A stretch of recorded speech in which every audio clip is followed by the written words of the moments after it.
Hi, hello guys, how are you all? Hi, hello schizos, how are you all? So இன்றைக்கி நம்ம news rack பண்ண போகிறோம். But ஆனால் சாதாரண ஏதோ ஒரு நியூஸ் ரேக் கிடையாது.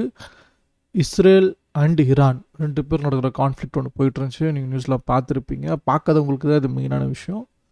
Since it's already come to position of ceasefire, we have to understand the overall conflict. முதல்ல இதோட ஜியோ பாலிட்டிக்ஸ் என்ன, முதல்ல இஸ்ரேல் யார், பாலஸ்தீன் யார், அவங்களுக்குள்ள இருக்க கான்ஃப்ளிக்ட் என்ன, அண்ட் அது எப்படி இப்போ இந்த பர்டிகுலர் விண்டோ பீரியடில் எப்படி அது இஸ்ரேல் விசஸ் ஈரான்னு மாறிச்சு, ஏன் யூஎஸ் நடுவில் வந்துச்சு, இது மாதிரி பல கேள்விகள் இருக்குது, பல பெர்ஸ்பெக்டிவ்ஸ் இருக்குது.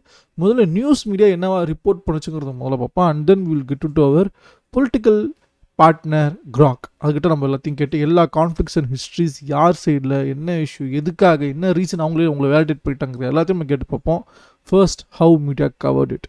Let's get straight to the show. Hi, என்ன நம்ம இதெல்லாம் வருது? ஏய், என்னடா இது?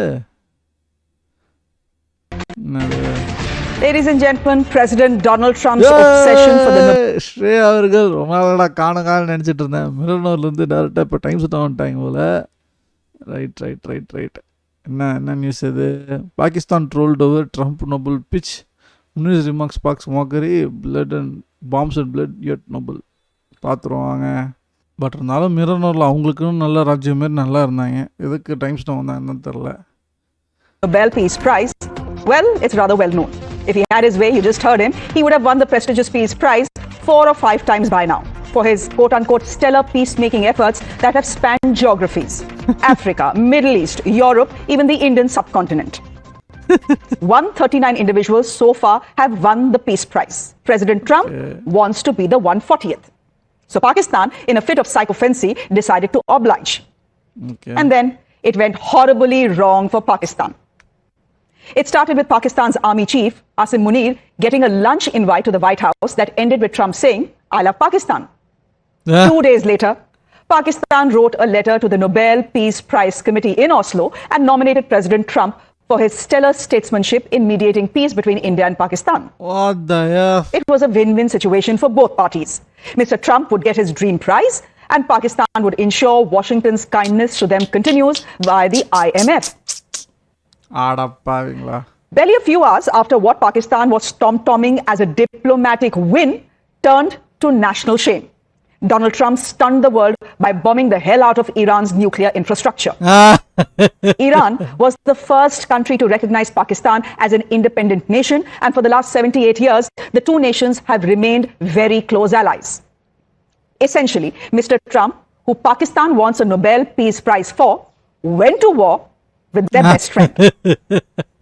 Pakistan was shocked and has come out and condemned the attack on Tehran. In fact, as you see on your screens, there have been anti-US protests in the country that are being reported across Pakistan today.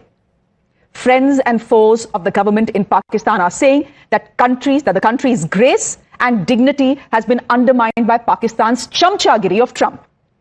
There are calls across the board for the Sharif government to officially withdraw the nomination. Ladies and gentlemen, sycophancy has turned into national shame for Islamabad. Will it withdraw its Nobel nomination for Trump or stab its ally Iran in the back? That's a question I'm asking my guests who are joining me this evening. Thank you very much. Lieutenant General KJS Dhillon, former GOC 15 Corps, joining us on the broadcast. Kushal Mehra is an author, joining us on the broadcast as well.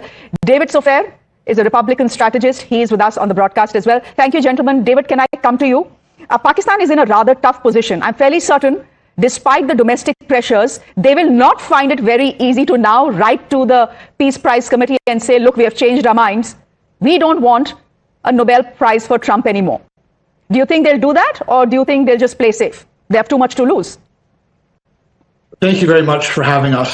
And we have a very, interesting relationship with Pakistan. It's been a very storied one in the past. And if we fast forward now to present day, we still have a storied one, especially when it has such a big border with the Iranians, who we are actively taking out now their nuclear capabilities after their 60 days grace where they could not come to the table. So you've now seen what happens as a result. That is peace through strength, of course, which ultimately will be a very good thing for India and our other friends and partners within the region. Now, if Pakistan, nominates Trump for the... Seeing through all this BS, she's smiling, man. is peace through strength, of course, which ultimately will be a very good thing for India and our other friends and partners within the region. Now, if Pakistan, nominates Trump for the Nobel Peace Prize or whatever, and he has 10 more nominations, it's not going to happen. It's just noise. A conservative in America has not won a Nobel Peace Prize since 1975, and that was Henry Kissinger for his work on bringing the Vietnam War to an end. So, this is an organization that is, heavily controlled by liberals and people on the left, and there's elements of Marxism in the Nobel Peace Prize institution now, unfortunately. So I see it as noise and largely irrelevant on Trump's chances. Now the way going forward here really is the importance of bringing security and sovereignty into a heavily conflicted Middle East with a huge Iranian influence wherever we look. They seem to be behind all sorts of proxies. And what I think we should really be focused on when it comes to, in respect to Pakistan, is China's influence in all of this. If you look at the missiles that were shot at our friends in India, these are Chinese missiles. I really feel like there is a lot going on. There's a lot of moving pieces with the Iranians. David, there are two things you're saying here. You're saying that in any case, the Nobel Peace Prize Committee, given its history, is an organization that is run by leftists, so there is no chance that Mr. Trump can ever get a Nobel Peace Prize. But David, just a minute. Just look at the situation here. This is irony dying 100 deaths, quite literally. The man has gone to war in the Middle East.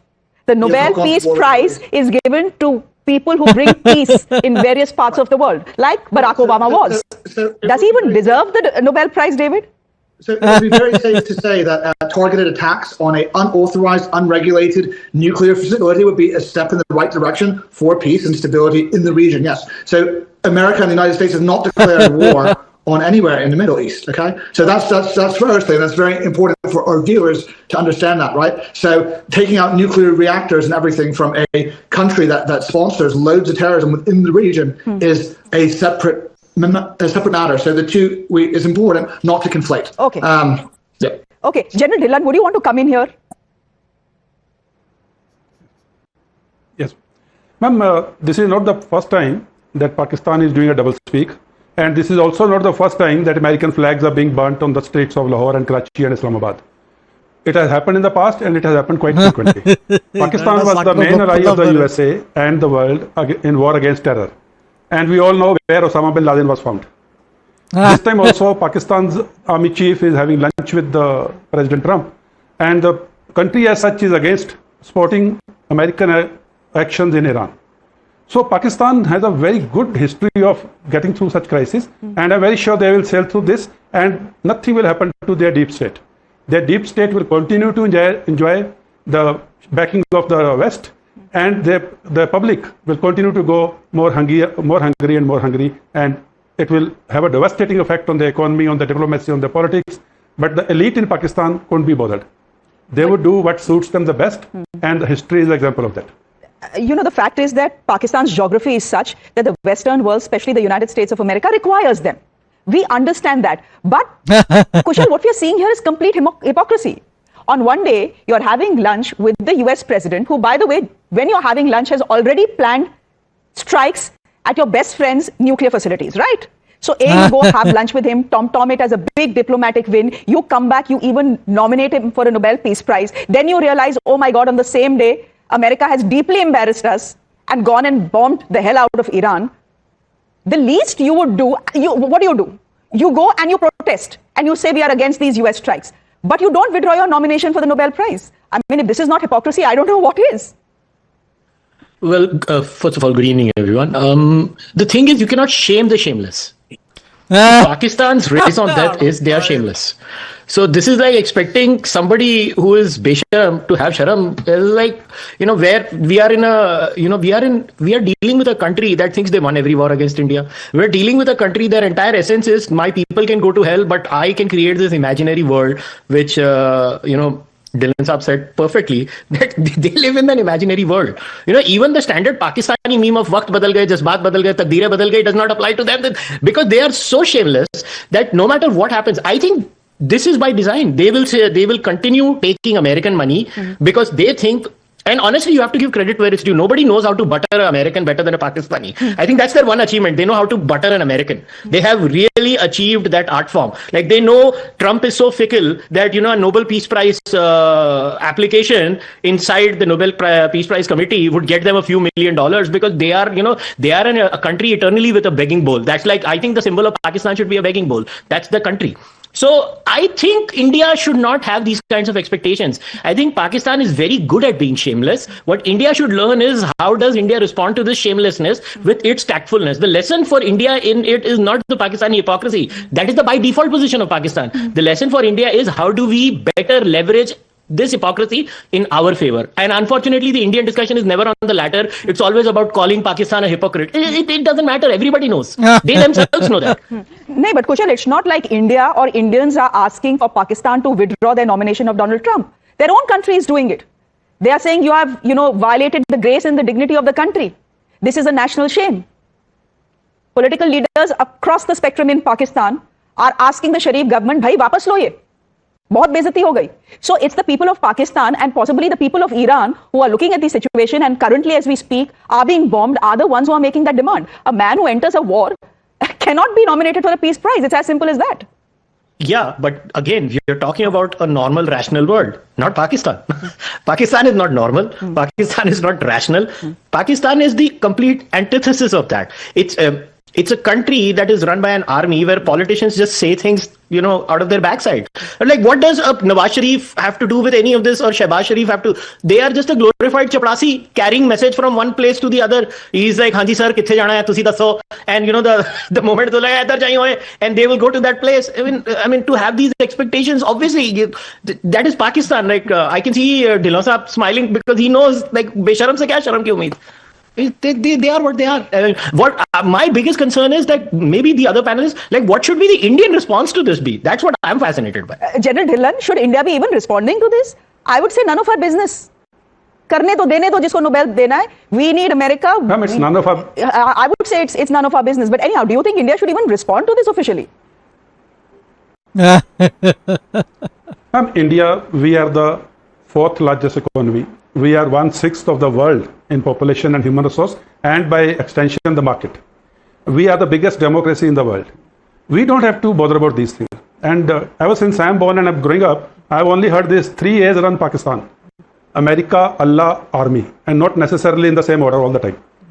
So, and imagine, you're talking about the timings of their army chief being, there for lunch, and America planning the attacks. What was happening when Imran Khan was in Russia and Russians were attacking Ukraine the next day? I don't know where their diplomacy is. I don't know how their foreign policy is run. They always end up on the wrong foot. But in the end, like it was being said, they butter it so well that it's a smooth sailing for them. And they have mastered that. And secondly, the point which you made, geostrategic location of Pakistan is so important to everyone. Like, if you see, they are the access to Arabian Sea and Indian Ocean warm waters. They are sitting literally on the mouth of Strait of Hormuz. They are sitting east of Iran, which is an unfinished agenda. They are sitting south of Afghanistan, again an unfinished agenda. And they are an access to Central Asian republics. And in this particular region of the world, India is not going to give bases to anyone. Iran is not going to give bases to anyone. China is not going to give bases to anyone. And if some Western power has to operate here, who is there who for few dollars will give bases and airspace? Naturally, Pakistan. So Pakistanis know their strategic location and importance of it. Hence, they are encashing on it. Good luck to them. And by the looks of it, despite their public proclamations, it is very clear that they have probably stabbed their own allies, the Iranians, in the back. David, can I just get you in here for a comment? Now that you look at the sequence of events, it is very clear that when Donald Trump was having lunch with Pakistan's army chief, the B-2 bombers were already airborne and on their way to Iran. I find it very difficult to believe that Mr. Trump wasn't chuckling in the inside, thinking to himself that here is Pakistan offering to, nominate me for a Nobel Peace Prize, something that I've dreamt of for many, many years now, and I've been denied. And here I am, inserting the United States of America right in the heart of the Israel-Iran conflict. Right, so this has nothing to do with the Israel-Iran conflict. This has to do with a unauthorized nuclear facility, which is completely illegal, and there's terms and conditions of this. So I'm very surprised that our partners in the Middle East and throughout the world have allowed this to go on for so long, especially to our so-called friends in the UN as well, right? So here you have these huge reactor sites that can be used as proxy and imported to the bad actors in the world and Iran's strategic partners, right? So it's war by proxy, right? So America's not declared war, okay? So we have taken out strategically these reactors to create strength in the region. Now, during that lunch with Munir, okay, he knows that if he steps out of line, he's going to be very quiet. Let's put it that way. He's not going to step out of line. He's not going to declare war. He's going to be very quiet for a long time to come. So the nuances about, oh, he got elected for a peace prize or not, it's at the end of the day, it's just noise. Right now, we need to focus on safety in the region, and that is a hard thing because the contagion effect could be there with the Iranians. David, thankfully we live in the age of social media, and we are seeing reactions that are coming in from America as well, because many people are flummoxed as to why Donald Trump acted or decided to bomb Iran's nuclear infrastructure now. Now, if we are saying that they were close to enriched uranium, which could be converted into nuclear weapons, well, I can tell you that since 2013, Netanyahu has been saying that Iran is just 2 weeks away or 2 months away from creating nuclear weapons. From 2013, Netanyahu has been saying it. America hasn't acted on it so far. Your own intelligence chief, Tulsi Gabbard, had gone on record to say there is no evidence as of now to show us that Iran is aiming to build nuclear assets. Of course, Donald Trump rubbished what she was saying and she had to take a U-turn.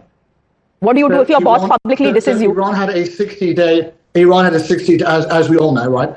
Iran had a 60-day deadline, okay? And during that deadline, okay, they had to completely dismantle the program. They decided not to, and then because of that, as a result and a consequence, we are where we are now. Okay, last comment to Kushal Mehra. Kushal Mehra, one of the things David has said is that, the peace committee is filled with so many leftists that someone like a Trump, even if he deserves it, will never get a Nobel. What are your views on that? He should have had it because he's already created peace in the region, right? So during his last term, he created peace in the Middle East. So, if anything, he already should have had it. So I don't see it happening. We don't see it happening. He also said, but that doesn't matter because we will continue to fight. We will continue to fight. Sure, but he also said that as soon as I'm in power, within 24 hours, I will stop the Russia-Ukraine war. Well, it still continues. Kushal, 20 seconds. My producer is telling me to thank the panel. 20 seconds. Last comments. Well, Donald Trump should be never taken for what he says. You should only look at what he does. He says a lot of things, does different things. That's his classic style of deflection. You only listen to him like you listen to a stand-up comic. Entertaining. Okay, I listen to stand-up comics rather intently and rather regularly. Kushal Mehra, thank you very much for joining us. David Sofet, thank you very much for your time here. And Lieutenant General Dhillon, good to have you on the show. Ladies and gentlemen, on that note, a very quick break. There is some piece of... Republic கூட்டு வந்து அசிங்கப்படுத்துறீங்களா?